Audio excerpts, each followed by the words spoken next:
कैसी हैं दोस्तों, उम्मीद है खैरियत से होंगे।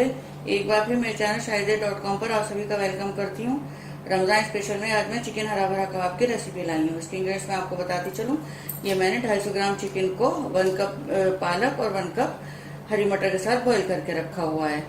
ये थोड़े से मैंने ब्रेड क्रम रखे हैं, तकरीबन हाफ कप है। इसकी जगह अगर आप ब्रेड स्लाइस लेना चाहें तो 2-3 वो डाल लें। ये थोड़ा से मसाले हैं, लाल मिर्च और नमक अपने टेस्ट के अकॉर्डिंग लीजिएगा।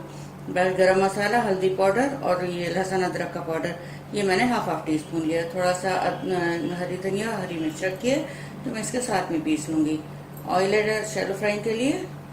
अच्छा, शुगर सर बता दूं, मेरे फूड ब्लॉग भी शाहिदा.com के नाम से, वहाँ पर विजिट करें, वहाँ की रेसिपी ट्राई करें। सब्सक्राइब करें मेरे फूड ब्लॉग को भी, उसका लिंक डिस्क्रिप्शन दिया हुआ है। इसके अलावा आप लोग मुझे इंस्टाग्राम पे भी शाहिद के नाम से फॉलो कर सकते हैं। चलिए फिर शुरू करते हैं। इसे सब सामान को मैं इसमें चॉपर में डाल दूंगी। आपके पास चॉपर नहीं है तो आप मिक्सी में पीस लें इसको। इसका पानी नहीं मैं लूंगी, तो ये के खराब हो जाएगा। ये इसको मैं थोड़ा थोड़ा करके पीसूंगी। डालिए, मैं हरी मिर्च और धनिया भी इसमें डाल दूंगी, मसाले,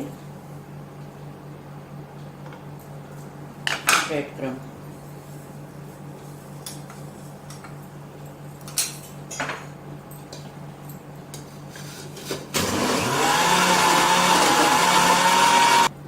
देखें सब अच्छे से पिस गया, मिक्स हो गया है सब। उसमें हथेली को थोड़ा सा गीला करके इनकी टिक्कियाँ बना करके रखती जाऊंगी।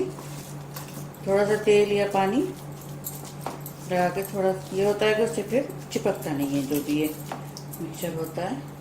हल्का से, बहुत ज़्यादा नहीं। जितने बड़े कबाब आपको बनाने हो इतने बड़े बना लें।